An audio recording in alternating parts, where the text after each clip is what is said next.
Pai, nós pedimos que Tu nos abençoes nesta hora, abrindo o nosso entendimento para a Tua palavra, para que ela nos mostre o caminho a seguir, ilumine os nossos passos, para que a palavra nos alimente, nos motive, seja bússola para a nossa vida. A Tua bênção para os que estão presentes, a Tua bênção para a Tua igreja nesta manhã, a Tua bênção para o Brasil, neste dia em que está havendo eleição para presidente da República e governadores de alguns estados. Abençoa o povo brasileiro. Dá-lhes a orientação na hora de votar. Em nome de Jesus, amém. Estão ouvindo bem? Então tá jóia. Muito bem. Alguns irmãos disseram que não pode vir. A aula vai ficar gravada e quem não puder vir depois pode acessar e assistir a aula, né? Nós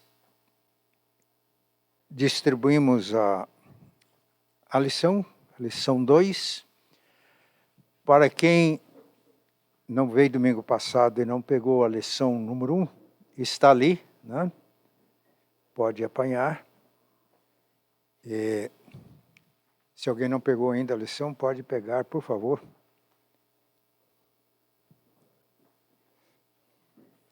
Nós vamos precisar de algumas coisas ver aí no texto da lição. Somos uma comunidade que evangeliza, né? Domingo passado, nós citamos esse texto de Mateus 24:14. O evangelho do reino será pregado em testemunho a todas as nações, e então virá o fim. Então, enquanto o fim não vem, enquanto Jesus não volta, é tempo de evangelizar.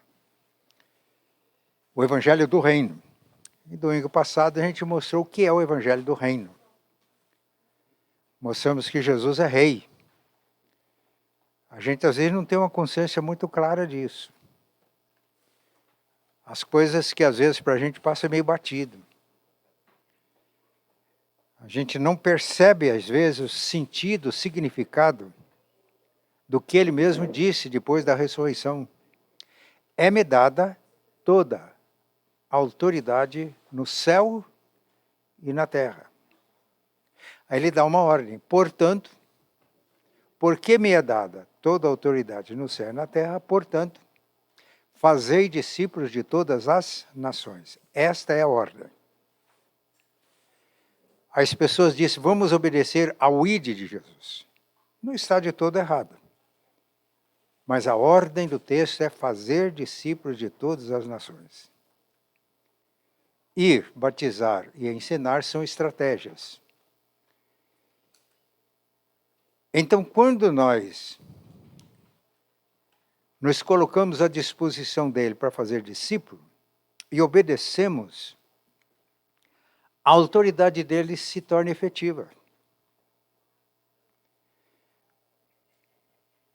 O presbítero Onésio não está aqui hoje, né? Chegou. Não tinha, desculpa. Mas quando a autoridade judicial dá quando alguém tem um mandato, qual a diferença entre mandato e mandado?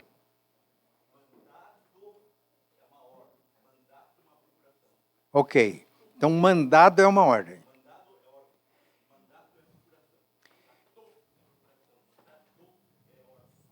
Então, quando o oficial de justiça tem um mandado para executar,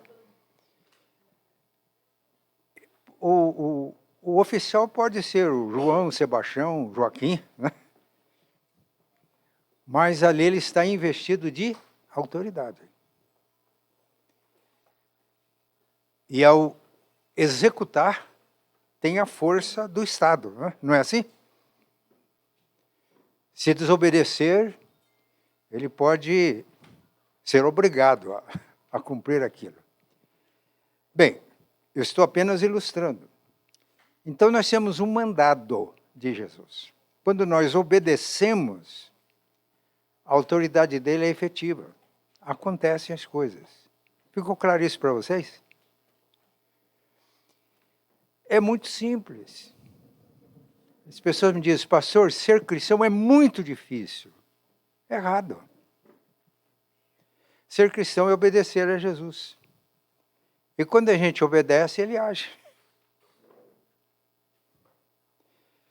Agora, a religiosidade cristã é eu querer fazer a coisa acontecer. Aí eu ponho a língua para fora e não acontece nada. De tão cansado e não acontece nada. Então nós temos que entender a evangelização nessa perspectiva. Quando nós obedecemos, Jesus age, a autoridade dele e o poder dele se manifesta. E a coisa acontece. Ficou claro isso? Então é questão de pura e simples obediência. Ele é Senhor e Mestre. Ser discípulo de Jesus é Senhor e Mestre. Não é só Mestre. Ele dá ordem.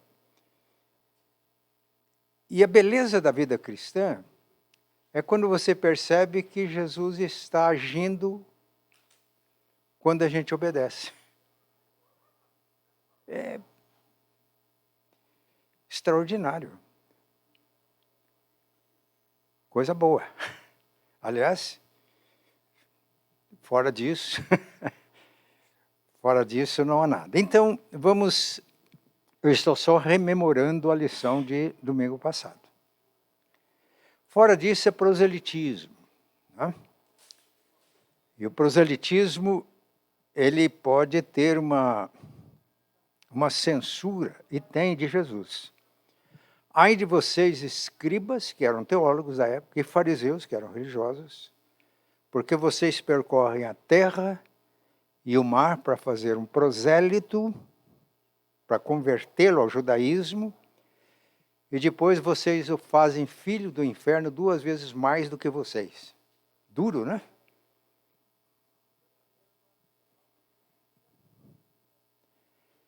Há uma diferença entre fazer discípulo de Jesus e fazer um prosélito da nossa religião. Converter-se é aceitar Jesus como Salvador e render-se a Ele como Senhor. Sem render Jesus como Senhor, não há conversão. A pessoa muda de religião, muda de crença, mas não houve conversão.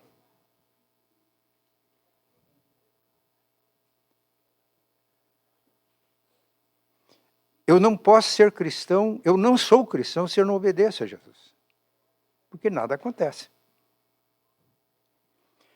São princípios. Então, quando a igreja está fraca na evangelização, nós estamos fracos na obediência a Jesus. Na compreensão da vida cristã. Nós estamos sendo mais religiosos, né, do que cristãos. Fazendo até força. E às vezes até com a consciência pesada. Porque a gente não faz discípulos, né? A célula não multiplica.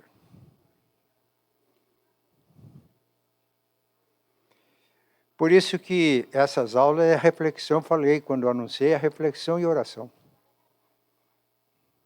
Para que Deus nos ilumine e a evangelização torne-se uma cultura do reino de Deus entre nós. Quando é cultura, evangelizar, fazer discípulos é tão natural quanto comer, beber, respirar. Respirar. Nessa Covid a gente viu como é importante, né, a respiração. Não é, Débora? O Lindomar a gente acompanhava, olha, tá 80, tá. E a gente ficava naquela torcida. Então a evangelização para nós como igreja, quando é cultura do reino, é tão natural quanto respirar. E se não está acontecendo, precisamos de refletir, orar, pedir a misericórdia de Deus, né? Mas vamos em frente. Eu vou repetir alguns slides, porque há alguns conceitos que são básicos. Domingo passado, eu brinquei dizendo que FM aqui não é frequência modulada, mas é fator mínimo. E fator mínimo é relacionado com evangelização na nossa igreja, diagnóstico, que não foi nem o pastor, nem o conselho que fez, foi a liderança da igreja que fez. Então vocês veem aqui, olha gente, quando as pessoas novas voltam, visitam os eventos da igreja, os recebemos abertamente com amor. Qual foi a pontuação? Dá para ler aí? Só aqui já era para a gente parar e pedir oração, que Deus nos abençoe, nos ajude, nos perdoe. Né? Olha outro. As atividades evangelísticas de nossa igreja são muito criativas. Qual foi a pontuação? A média é 50. Vamos ver outra. As atividades evangelísticas da nossa igreja são relevantes para meus amigos e familiares que ainda não conhecem a Cristo. Qual foi a pontuação? Qual que é a média? Olha outro FM aqui, fator mínimo.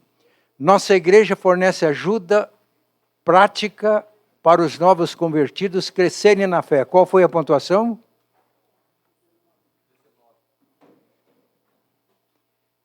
E aqui alcançou maior pontuação. Está no coração de nossos líderes alcançar pessoas que ainda não conhecem Jesus Cristo.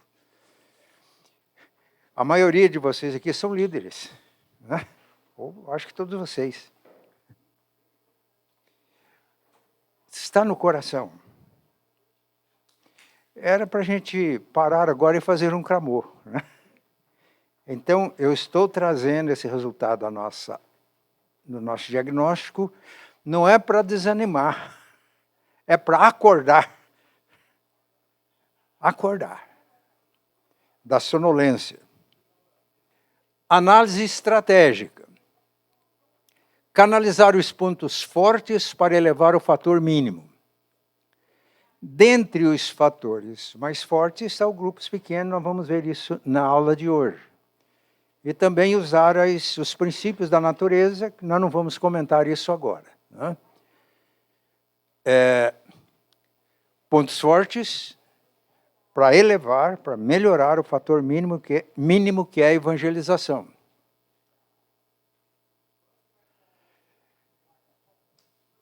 De uma das marcas de qualidade que alcançou uma das melhores pontuações, não chegou a 50, que é a média, mas chegou perto, são os grupos pequenos.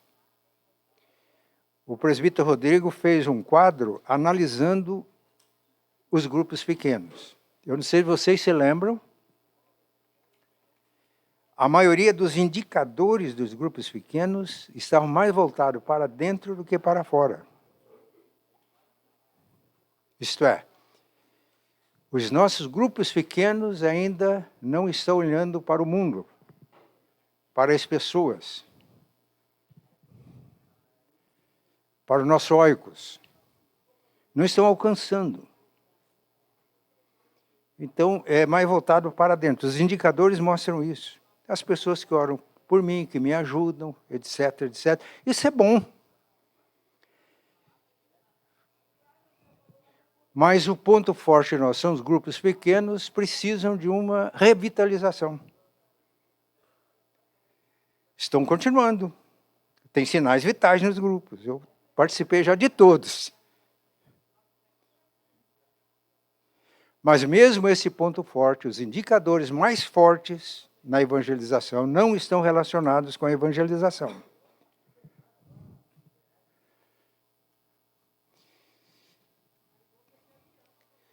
Fazer discípulos. A ênfase hoje que quero ver com vocês é a evangelização deve ser tanto pessoal quanto comunitária. Isto é, cada um de nós evangelizando e nós todos evangelizando como igreja. É uma cultura que na nossa igreja nós precisamos desenvolver. E quando precisa de haver mudança de cultura, é processo, viu gente? A não ser que Deus tenha um expediente, para levar todo mundo a um quebrantamento, levar a choros e lágrimas, orar das entranhas. Mas Deus sempre age por processos. Então, que Deus nos ajude. Mudanças muito rápidas, às vezes, elas não persistem. Tá? Então, a necessidade de nós...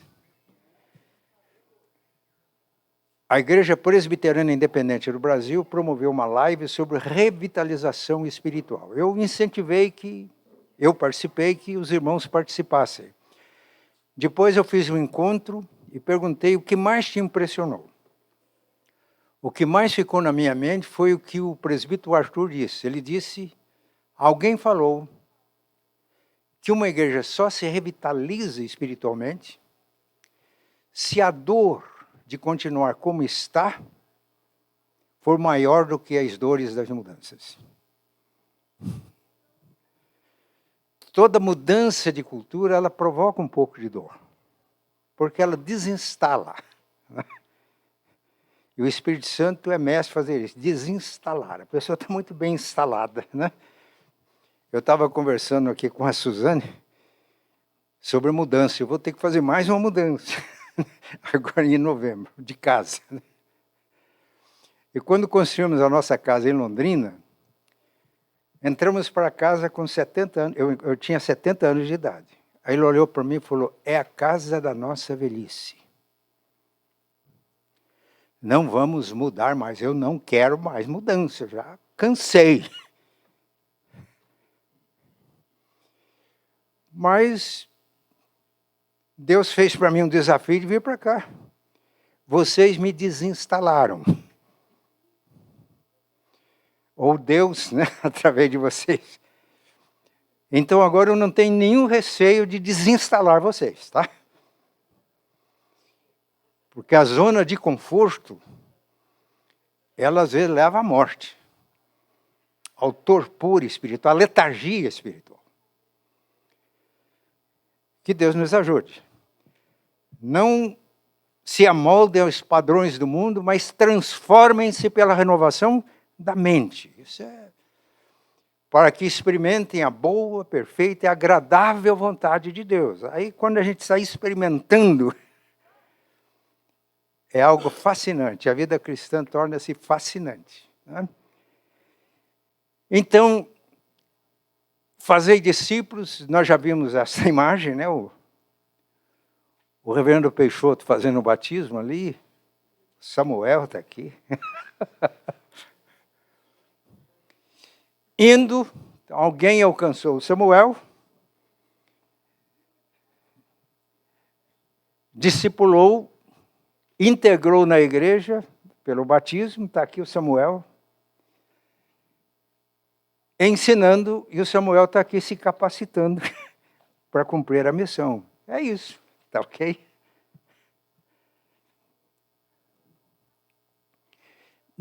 Vamos ler juntos? Nem todos os crentes têm o dom de evangelista, mas todos, usando os seus dons, contribuem para que a igreja faça discípulos de Jesus. Christian Schwartz relata como uma igreja repensou os cafés da manhã para evangelização, que eram realizados numa igreja há bastante tempo. Os próprios participantes perceberam uma série de dons espirituais que podiam e deviam ser usados em encontros desse tipo. Só um exemplo. Uma igreja já realizava cafés para evangelização. E aí, quando a igreja começou a trabalhar com essa proposta nossa, logo começaram a fazer testes para descobrir dons. Não é que os crentes não tinham. Todos os crentes, se são crentes convertidos, têm dons. É que às vezes não, ou está adormecido, porque Paulo disse para Timóteo, não sejas negligente com o dom que há em ti. O corte foi dado mediante profecia, coisa muito séria, né? Com imposição das mãos do presbitério. Então Timóteo era meio tímido, e por causa de timidez ele poderia tornar-se negligente. Então, temos dons, todos que são crentes têm dons, mas às vezes, primeiro, não têm consciência dos dons, segundo, tornam-se negligentes. Então, a nossa reflexão é isso, que Deus nos ajude a ter consciência dos nossos dons e exercê-los. Por exemplo, nesse café para evangelização, perceberam com clareza os que tinham dom de diaconia. O que é que a turma do dom de diaconia pode fazer?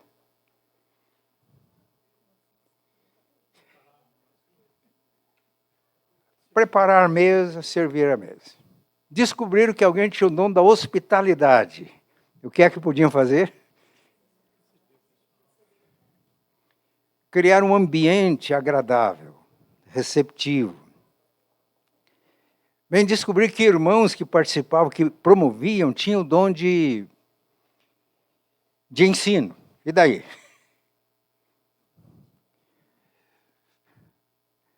Ele ia logo sentar ao lado de alguém que estava lá pegando a Bíblia, que Deus amou o mundo de tal maneira que deu, e ajudaram a pessoa a entender.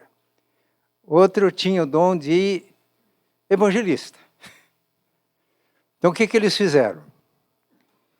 Os dons de hospitalidade prepararam um ambiente, a partir dali um ambiente, e esmeravam-se nisso, agradável, receptivo. A turma dom de diaconia preparava as mesas, serviam as mesas. Os que tinham dom de aconselhamento estavam prontos, dispostos, atentos. E eles cuidaram para que em cada mesa, faziam mesas, tivesse um com dom de evangelista. Fizeram isso intencionalmente. E houve uma revitalização do café evangelístico. Então não é só o testemunho individual, pessoal, mas nós trabalharmos como igreja. E na medida que vamos tomando gosto pela coisa, o Espírito Santo vai nos fazer criativos. Porque se alguém que é criativo é o Espírito Santo. Se a gente deixar ele agir, o reverendo Jonas Dias Martins sempre dizia para a gente: eu me esforço para não atrapalhar o Espírito Santo. Porque se eu fizer isso, eu já fiz uma grande coisa. Então que Deus nos ajude, né? Olha, isso aqui eu já mostrei no encontro lá na chácara. E se alguém achar que eu estou repetindo muito, eu vou parar quando a gente estiver já vivendo isso. Por quê? Porque é foco. É foco. Nós não queremos dar tiro em muitas direções. Nós queremos firmar o foco. Nós queremos rotina saudável, porque rotina é rotina mesmo. Não é assim? Eu dormi essa noite, acordei, fiz oração, escrevi uma oração, mandei para vocês, fui lá, enquanto tomei banho, a cafeteira já estava funcionando, fazendo meu café, tomei café, vim para cá. Essa é rotina. Nossa vida é feita de rotina. Mas que rotinas? As nossas rotinas são saudáveis? A igreja precisa de rotina, mas rotinas saudáveis. Né? Então a gente vai repetindo até que se tornou uma rotina saudável. O ciclo do discipulado. Viu, Juninho, pastora Priscila, hoje à tarde eu vou ensinar isso para os que estão sendo recebidos. Fazei discípulos. O ciclo do discipulado. É-me dada toda a autoridade no céu e na terra, portanto, indo, fazei discípulos, batizando e ensinando. E quando a gente vai, a gente ganha pessoas para Cristo. É isso mesmo? E ir aqui, irmãos, não é só missionários que vai para o campo lá na África, etc. Indo, ou no grego, o verbo lá, ir, no grego, não está no imperativo, está num particípio presente, contínuo, nosso gerúndio. Não é bem gerúndio. O id, a tradução mais literal seria: enquanto ides, fazei discípulos. Hoje nós estamos aqui. Que horas são agora? Me ajudem? Que hora? 9h30. Amanhã, às 9h30, onde vocês estão? Ou estarão? No escritório de advocacia. O Juninho disse que amanhã ele vai estar dormindo, que é o dia de descanso. escola, dando aula, estudando em casa, trabalhando, fazendo bolo. Bem, enquanto ides, fazei discípulos nos seus círculos de relacionamento. Aí isso nós vamos ver domingo que vem. O famoso oikos, que nós vamos repetir até esse negócio estiver funcionando. Então, não querem mais que eu fale em oikos, família ampliada? É muito simples. É muito simples, extremamente simples. Quando eu estiver praticando isso, eu não falo mais. Porque é o nosso campo natural. Eu saio daqui, ou da porta, eu já estou na feira.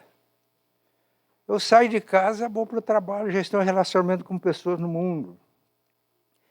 Enquanto ides, fazei discípulos.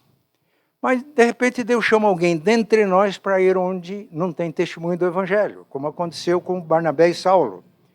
Reunida em Antioquia, uma igreja nova, a liderança reunida, pastores e mestres, cito o nome de 5, jejuando e orando, jejuando e servindo, e a palavra servir em Atos 13 é a origem da palavra liturgia, que tem o sentido de adorar, e jejuando, e orando, e adorando, disse o Espírito Santo: apartem Barnabé e Saulo para a obra que eu tenho para eles.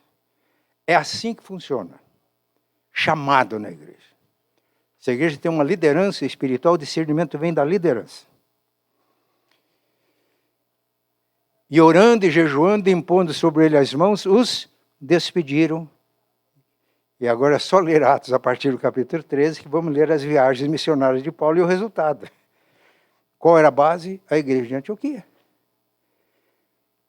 Então, indo para os nossos relacionamentos cotidianos, e quando o Senhor chama alguém e nós discernimos como igreja e enviamos, a igreja de Antioquia contribuiu para que surgisse igreja em Derbe, Listra, Antioquia da Pisídia, na região da Galácia, Macedônia, já na Europa, né?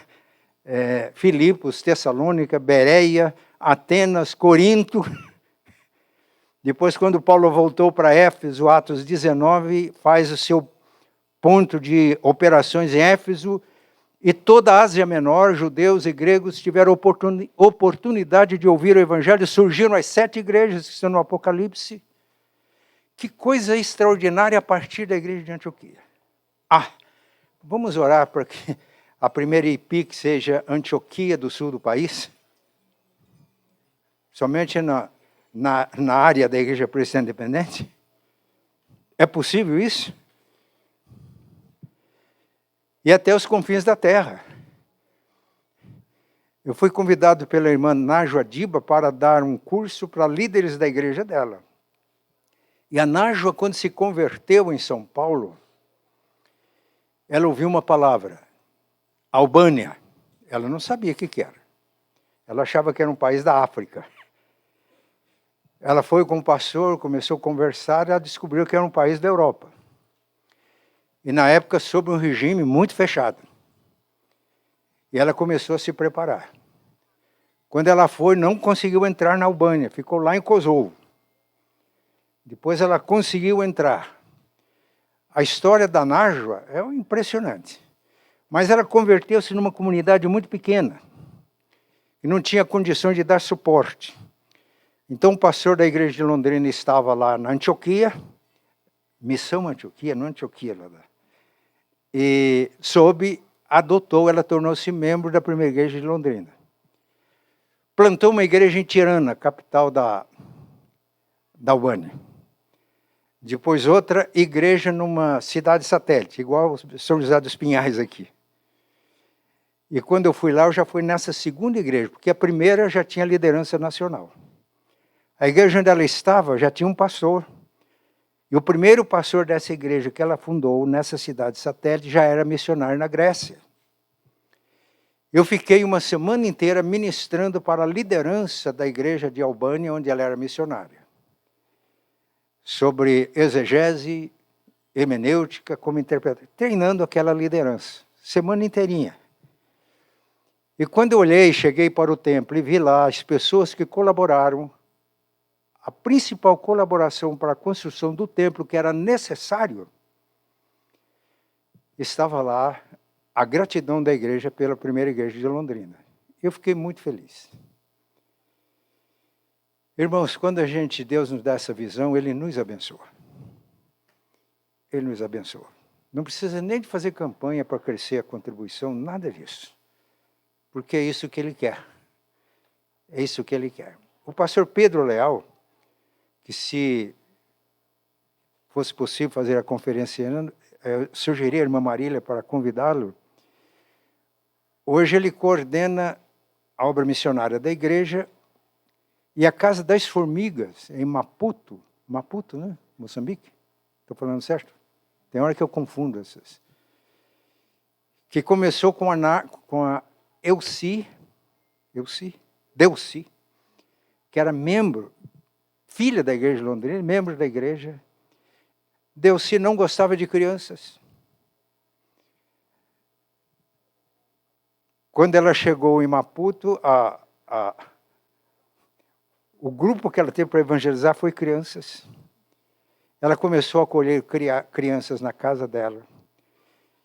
A igreja foi colaborando, a Igreja do Brasil criou a Casa das Formigas, chegando a assistir 200 crianças. O pastor Alfredo, que hoje é pastor da igreja que ela fundou, foi alcançado com criança. O pastor Simeone, que ficou uma porção de tempo em Londrina, fez seminário, fez outros cursos, preparou e voltou para lá, converteu-se nessa fase. Hoje a liderança da igreja de Maputo e a diretoria que continua tocando a Casa das Formigas são todos africanos. O pastor Pedro hoje coordena isso no Brasil, apadrinhando crianças africanas para que elas sejam servidas, que é um trabalho, e evangelizadas. E o testemunho disso está influenciando na África. Eu estou contando esses testemunhos para dizer, irmãos, que é possível. É possível. Deus quer isso. Acordar para essa realidade. Enquanto ides, fazer discípulo. Então a gente vai e ganha. Os que a gente ganha, a próxima etapa do discipulado é integrar na comunhão da igreja. O Marcelo Moura deu um testemunho que eu achei interessante. Ele conversou com uma moça na fila do caixa, naquele tempinho que ele teve de contato com ela. Perguntou se ela conhecia Jesus, ela disse que sim. Então, qual igreja? Igreja nenhuma. Ele falou, mas então tem alguma coisa... Você tem uma Bíblia? Não tem. Ele falou, se ela conhece Jesus, não participa de igreja, nem Bíblia, então ele já se dispôs a dar uma Bíblia para ela. Por quê? Porque se nós ganhamos pessoas, nós precisamos de integrá-las na comunhão da igreja. É o novo lar. Uma pessoa, quando realmente se converte, ele fica meio desajustado no mundo. Precisa dar uma família. O que aconteceu com Saulo? Jesus falou direto com ele no caminho de Damasco, mas ele caiu, ficou cego. Foi para Damasco, na casa de Judas, 3 dias jejuando. E quando ele perguntou, quem é, Senhor? Jesus disse, eu sou Jesus o Nazareno, mas entra na cidade e lá eles te dirão o que te convém fazer. Mesmo falando diretamente com Saulo, Jesus disse para Saulo que ele seria discipulado pelos discípulos de Damasco, que não tinha templo, não tinha uma igreja cristã organizada, eles ainda funcionavam nas sinagogas. Mas a diferença é que eles eram uma comunidade de discípulos. E Jesus não disse, lá Ananias vai te discipular. Ananias foi quem tomou a iniciativa, dirigido por Deus. Mas Saulo permaneceu em Damasco. E foi o tempo em que Saulo foi instruído, foi ensinado, discipulado, integrado na comunhão da igreja. Quando ele foi para Jerusalém, os cristãos apóstolos não estavam acreditando. Esse cara se converteu, isso é uma peste. Isso é um demônio. É um fariseu encardido. Prende crente e mata crente. Não estava fácil acreditar. Mas aí Barnabé. Como nós precisamos de Barnabé. Barnabé chegou lá e contou a experiência que ele teve no caminho de Damasco. Contou que acontecer em Damasco. Contou a experiência de Ananias, contou que em Damasco ele já tinha dado testemunho, que em Damasco ele já tinha feito discípulos. Aí a comunidade acolheu Saulo. Os irmãos estão percebendo? Isso faz parte. Mas quando nós integramos, batizando, se a pessoa se matricula na escola de Jesus, ela precisa ser ensinada. Ensino aqui, meus irmãos, não é transmitir conceitos abstratos, apenas intelectivos. Jesus foi muito claro, ensinando-os a guardar, a praticar tudo que eu mandei, tudo que ensinei, tudo que eu mandei, minha ordem. Então, discipulados não consiste em transmissão de conteúdos abstratos. Consiste em transmitir a vida de Jesus que está em mim. E ensinar o novo discípulo a obedecer a Jesus. E aí ele se forma como discípulo na comunhão do corpo vivo de Cristo. E uma vez ele é treinado. Nós temos evangelistas, irmãos que conhecem e que já estão evangelizando. Geralmente numa igreja quem andou de evangelista deve exercer um ensino muito forte de ensino. Não só com palavras, mas com exemplos, testemunho. Então é treinado. E treinado ele é enviado. E enviado ele ganha. E os que ganha ele integra. Os que são integrados são ensinados a obedecer Jesus. São treinados e são outra vez enviados. Isso é o ciclo do discipulado. Enquanto eu estiver aqui, eu só vou deixar de falar nisso quando estivermos vivendo esse ciclo. Pastor Cléber, pastora Priscila, nós estamos dando um curso. Hoje é a última aula de 4, mas não pode terminar aí. No último encontro nosso, quem é que vai dar continuidade? Quem é que vai ajudar essa irmãzinha que está vindo de Londrina, que batizou-se numa outra igreja, para entender a visão da igreja, fazer parte disso? Quem é que vai ajudar aquele casal? Não foi isso que nós conversamos? E daqui para frente vamos colocando um trilho, para que essa coisa torne-se uma rotina saudável. E quando a gente percebe que está produzindo, isso enche de entusiasmo, de coragem. Lá na igreja de Londrina, quando a gente reuniu o corpo pastoral, a gente sempre pedia para alguém dar testemunho. Dá testemunho, o que está acontecendo? Eu me lembro que uma pastora de área, ela diz, olha, eu tinha uma célula que a gente estava quase desanimando. Frieza, letargia, não convertia ninguém. Aquele grupinho remanescente que ficou, resolveu buscar Deus de verdade. A orar com aquele que eu chamo que é orar das entranhas. Como Neemias orou quando recebeu a notícia que Jerusalém estava em ruínas. E aí Deus começou a vivificar aquele grupo pequeno. E dali a pouco, aquelas pessoas pelas quais estava orando, começaram a ser atraídas. E ela diz, e agora nós estamos em ponto de multiplicar. Eu vi muitos testemunhos assim. E eu estou contando esse testemunho, Paulino, você está desde o começo nessa visão. É para estímulo. É para estímulo. Porque as células saudáveis multiplicam. E é isso que traz uma motivação muito grande. Quando um jovem foi ao conselho lá da igreja ele queria ser pastor. E aí ele foi recebido como candidato. Ele disse para o presbítero, eu estou aqui hoje por causa da visão que a igreja tem.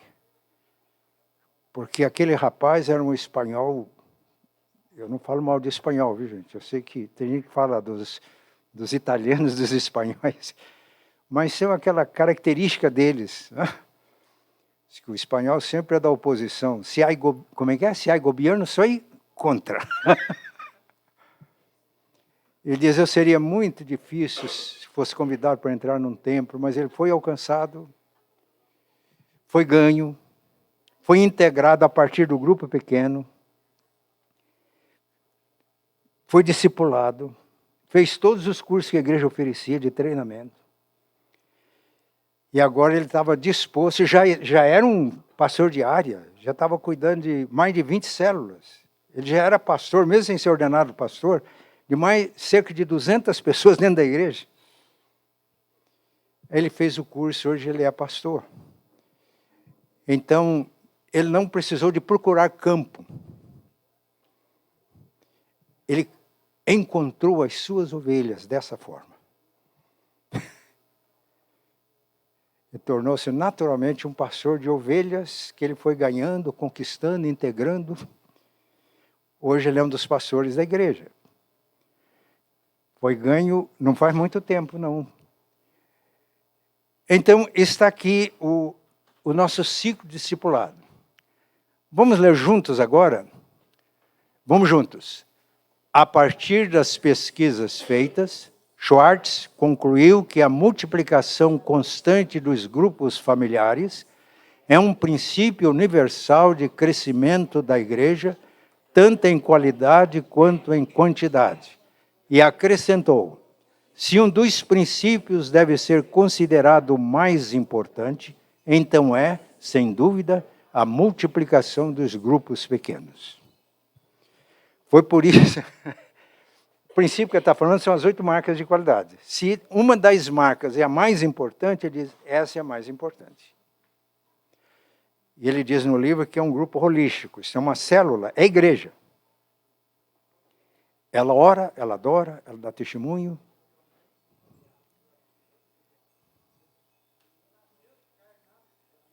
Por isso, quando eu aceitei o desafio aqui, o nome me veio à mente usar essas ferramentas. Porque quando eu li isso, Schwartz, eu fiquei impressionado e aí li todo o material dele. Eu li o livro base, li todos os livros auxiliares que ele já escreveu para me ajudar no meu ministério. E hoje eu dou graças a Deus por esse irmão da Alemanha, um evangélico, né? Não é um cristão acomodado, tradicionalista. Né? Deus tem usado esse homem, ele fez a pesquisa com 1000 igrejas de 5 continentes, Brasil, Curitiba inclusive. Hoje mais de 50.000 igrejas já têm sido revitalizadas por instrumentalidade desse irmão em Cristo. Agora a célula, o grupo pequeno, para ser, preste atenção no que eu vou falar, célula viva, saudável do corpo de Cristo. Eu vou repetir. Um grupo pequeno, célula viva, saudável do corpo de Cristo. Ela tem algumas qualidades. Primeiro, o que é que está no centro? Presença. Presença de quem? De Jesus. João 14, Jesus estava falando que não ia deixar os seus discípulos órfãos. Eu vou voltar para vocês. Não estava falando da segunda vinda, gente. Eu vou mandar o outro Consolador. O grego tem 2 palavras para outro. Outro, héteros, que é diferente, e outro, halos, que é da mesma natureza. Isso foi o que ele usou. Outro, da mesma natureza minha. O Espírito da verdade, que o mundo não vê, nem conhece, mas vocês conhecem. Ele habita, estará em vocês. E no versículo 23 ele diz, se alguém me ama, guardará minhas palavras, e meu Pai o amará, e viremos para ele e faremos nele. Quem que faz morada no coração do crente? O Deus Trino. E Mateus 18, 19 diz, porque onde estiverem 2 ou 3 reunidos em meu, eu estou no meio deles. Estar no meio é de um grupo. Aqui eu falo estar no coração do crente, estar no meio. Então, onde estiverem 2 ou 3 reunidos em meu nome, eu estou no meio. A presença do Cristo vivo é o DNA de uma célula saudável, corpo vivo de Cristo. O que vai acontecer aqui é a expansão da vida de Jesus que está presente em nós. Não é resultado de atividades evangelísticas. Ficou claro isso? Pastor, mas toda vez que nós nos reunimos, Jesus está presente. Bem, Jesus mandou a carta para uma igreja. A igreja de Laodiceia diz: eis que eu estou à porta e bato. Se ele estava batendo a porta, de que lado ele estava? Jesus está escrevendo para quem mesmo? Se ele estava do lado de fora, ele não estava do lado de dentro. Mas ele estava dando uma oportunidade. Eu estou à porta e bato. Se alguém ouvir a minha voz e abrir a porta, eu entrarei. Irmãos, muitas vezes a igreja perde Jesus de vista. A gente tem linguagem ortodoxa, mensagem certa, pregamos corretamente. Mas qual é a nossa experiência com Jesus? Nós somos cópias dele. Quem olha para nós pode ver Jesus em nós. Ele está no nosso meio. O grupo pequeno, que é mais importante, é essencial, fundamental, é a presença dele.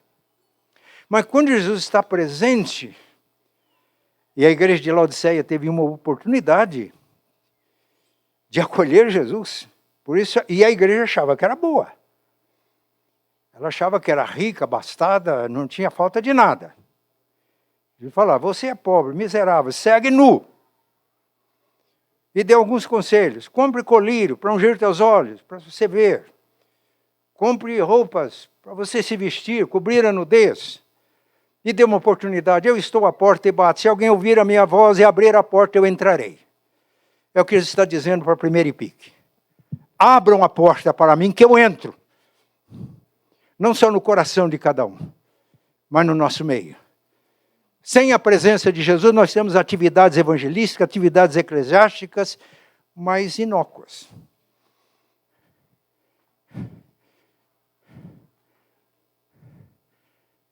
E quando Jesus está presente, ele age.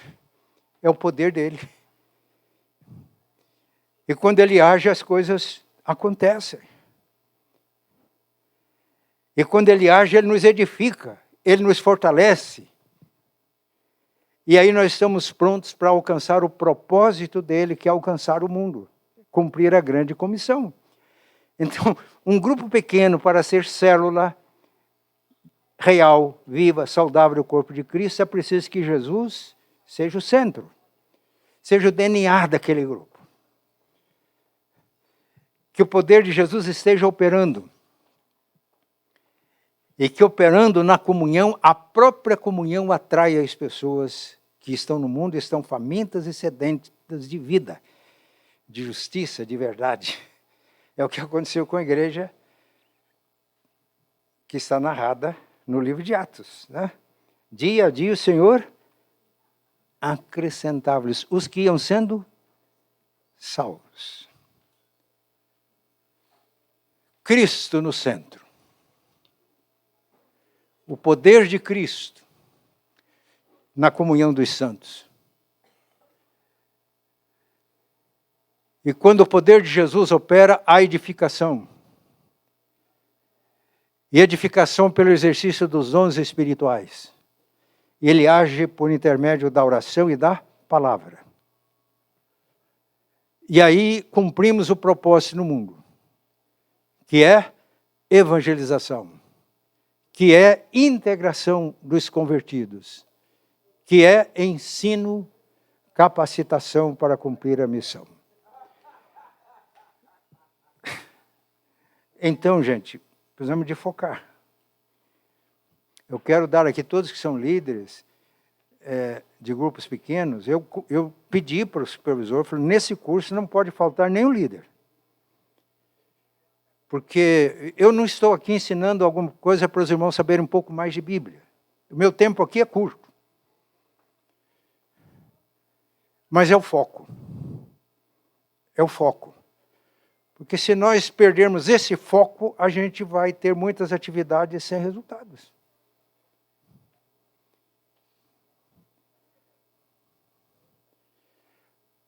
Até o século IV, existiam apenas pequenos grupos de crentes, pequenas comunidades. não tinha nem o Novo Testamento. Aliás, no final do século III, começou a definir aquele que nós chamamos de o cânon do Novo Testamento. Mas aqui na igreja que o livro de Atos relata, não tinha Novo Testamento. Os primeiros livros do Novo Testamento foram cartas escritas pelos apóstolos para edificar as comunidades que iam nascendo. Né? Por exemplo, o primeiro livro do Novo Testamento a ser escrito foi a carta aos Tessalonicenses. A gente abre o Novo Testamento, eu acho que foi o Evangelho de Mateus, mas não. E aí Paulo depois manda carta para as igrejas da Galácia, que ele tinha fundado, a igreja de Filipos, a igreja de Tessalônica, a igreja de Corintos. E aí nós vamos, esse rico tesouro que nós temos na Escritura. John Mackay escreveu um livro que me impactou. Ele diz que existe o teólogo do caminho e existe o teólogo da sacada. O teólogo da sacada é aquele que fica na sacada da casa dele observando os transeuntes e fazendo observações. Ele diz que o teólogo do caminho é aquele que caminha com Jesus igual os discípulos no caminho de Emaús. Eles estão angustiados, querendo entender as coisas, o sentido das coisas, conversam sobre isso, enquanto isso Jesus se aproxima e vai com eles, abrindo as Escrituras, exortando quanto a cegueira deles, a incredulidade. E quando percebe que eles caminharam com Jesus, o coração arde. Aí não é só aquele teólogo que está com a cabeça cheia e o coração vazio. Mas é aquele que o entendimento das Escrituras aquece o coração e move. Porque aqueles dois discípulos no caminho de Emaús, quando entenderam que era Jesus que caminhou com eles, que Jesus não ficou numa sacada observando, ele foi com eles, caminhando, conversando. Quando perceberam, eles falaram um para o outro, porventura não ardia o coração da gente, quando no caminho ele nos falava e nos expunha as Escrituras? Caminhada. Então o Novo Testamento foi sendo produzido assim. Não tinha oposição, nem prestígio, nem honra, mas tinha um poder secreto entre eles. Este poder secreto era o resultado do modo pelo qual eram membros uns dos outros. É que este irmão escreveu. Né? O sobrenome dele é muito interessante, para quem entende inglês. Né? O significado do nome é interessante. Irmãos, a partir do... na apostila eu trago alguma coisa assim, muito resumida. Né? Eu espero a gente ter tempo para... Mas a partir do século IV, como a igreja tinha crescido, impactado o Império Romano, Constantino fez uma coisa, ele deu liberdade religiosa para os cristãos e começou a favorecer a igreja. A igreja que não tinha templos, ele começou a construir as basílicas, começou a favorecer os líderes da igreja, que foram transformando em líderes espirituais em clérigos. O Pezzini falou que o clérigo é o prestador de serviço para a igreja. Visita as pessoas, dá Santa Ceia, mas não mentoreia a igreja para que ela seja comunidade do reino de Deus. Há uma diferença muito grande. E os líderes foram se tornando em clérigos que prestavam serviço, prestador de serviço. E a igreja foi se corrompendo. E alguém disse que na medida em que subia as torres das grandes catedrais, na Idade Média na Europa, declinava o fervor espiritual e chegou à situação que está hoje. Mas a reforma trouxe um alento. Redescobriu o princípio do sacerdócio universal dos crentes. Nós vamos pregar hoje sobre isso. Né? Só que a reforma ainda não conseguiu os reformadores se desprender daquela carga pesada de herança da Idade Média. E a cristandade, que era a aliança do Império com a Igreja, continuou nas microcristandades. Né? Os luteranos, que até hoje ainda recebem imposto do Estado, os anglicanos tornou uma igreja de Inglaterra, os presbiterianos foram mais avançados, mas mesmo assim foram se acomodando. Agora, a igreja reformada é a igreja que se reforma. Irmãos, eu sou muito feliz por ser cristão, por ser presbiteriano, por causa da soberania de Deus. Mas sou muito feliz porque a igreja do Senhor não é monumento. Ela é um movimento. E por isso a igreja reformada é aquela igreja que se reforma constantemente. Então, por isso nós somos desafiados a nos voltarmos para a Bíblia e redescobrir princípios e valores bíblicos e vivê-los.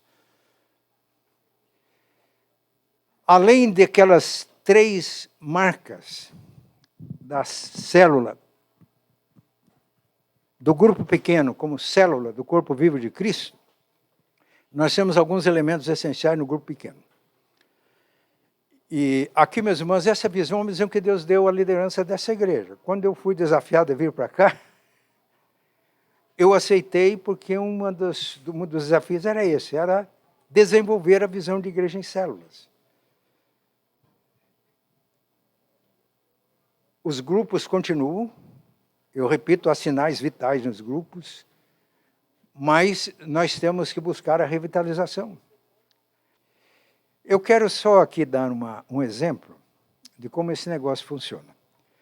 As bodas em Caná da Galileia ilustram isso aqui, antes de nós entrarmos para o próximo slide, de uma maneira impressionante. Houve uma festa em Caná da Galileia, de casamento. Maria foi convidada, os discípulos, e Jesus estava lá. Jesus estava presente na festa. Quem que tinha consciência de quem ele era? Parece que é só Maria mesmo. Maria era uma evangelista de mão cheia. Uma mulher extraordinária. O Elmer César, num artigo no Ultimato, diz que Maria de mais e Maria de menos. Ele diz que na Igreja Católica, Maria de mais. Na Igreja Evangélica, Maria de menos. Porque às vezes, por causa de posições idólatras, a gente acaba indo para o outro lado. Uma evangelista extraordinária. Jesus estava presente e ela tinha consciência de quem era Jesus. Ela não tinha entendido ainda, porque o que uma mãe nunca queria é ver um filho ser pregado na cruz, como ela viu. Mas ela sabia quem ele era. E quando acabou o vinho, criou uma situação muito constrangedora para a família. Eu acho que era amiga de Maria. Eu acho que a noiva era amiga de Maria. E Maria percebeu aquela situação e chegou para Jesus e disse: filho, eles não têm mais vinho. Mulher, o que eu tenho contigo? Não é chegada a minha hora. Maria não se ofendeu. Ela foi e disse para os garçons, para os diáconos. É assim no grego, o Mateus. Para os serventes. Façam tudo o que ele... Veja que Maria estava de acordo aqui com esses princípios. Faça o que ele mandar. E a festa está desenrolando. Eu acho que Jesus estava lá. Jesus, ele participava da festa. Ele estava lá. As festas hebraicas eram muito alegres. Ele estava lá nela, ele puxava a roupa dele um pouco para cima para... De repente, ele chega para o servente e fala: essas talhas, de 80 a 120 litros, encham de água essas talhas. Maria já estava fazendo a evangelização, eles encheram. Eles podiam dizer: Senhor, a turma está precisando é de vinho, não é de água. Encheram. Agora falou: tire e leva para o servente, para o mestre de cerimônia. Senhor, levar água, ele vai danar comigo, vai ficar bravo.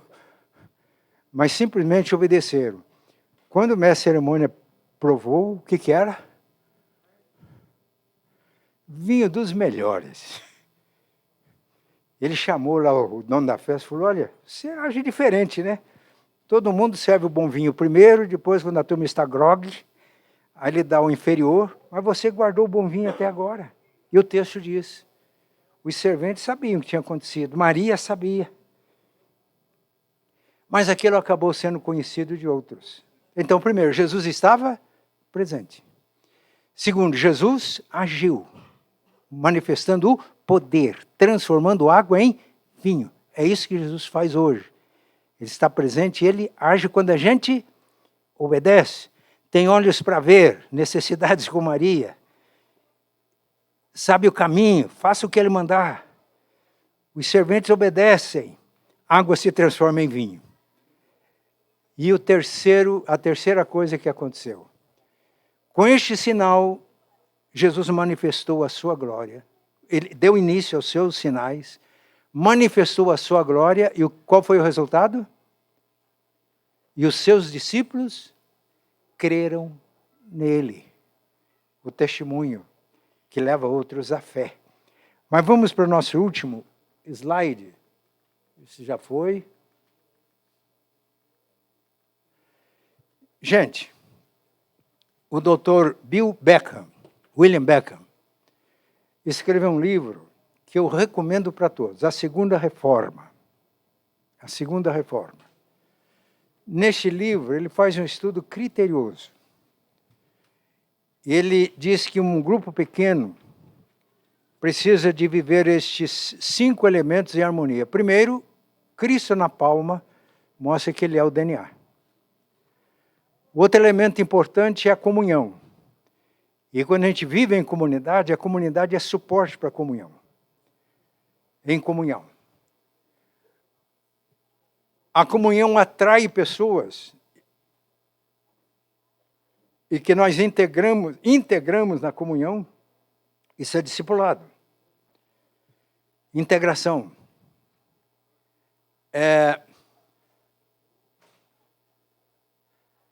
Esse dedo anelar é o dedo da aliança. Quando nós integramos, nós levamos os recém-convertidos a fazerem uma aliança com Jesus. Pacto com Jesus. E, consequentemente, ali entre nós.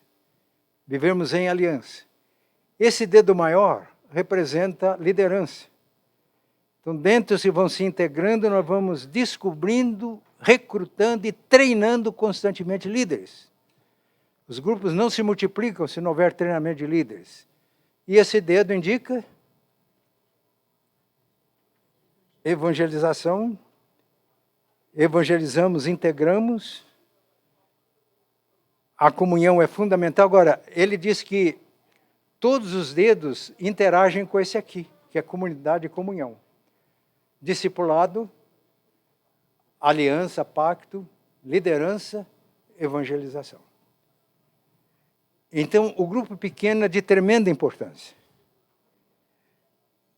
Sendo o que nós vimos hoje que é, como fator de evangelização. Então, usando alguma coisa que nós já temos, que apesar de não estarmos vivendo como devemos, mas foi um ponto forte, detectamos em nossa igreja, de elevar o fator mínimo que é a evangelização. E eu fico muito grato a Deus, porque nas pesquisas do Schwartz, ele vê como se há um princípio, uma qualidade a se destacar, ele destaca esse. Que Deus nos ajude. Eu gostaria de dar oportunidade para perguntas e contribuições, mas quem sabe eu faço uma aula só para isso, né? O nosso tempo já está curto, vamos ficar de pé.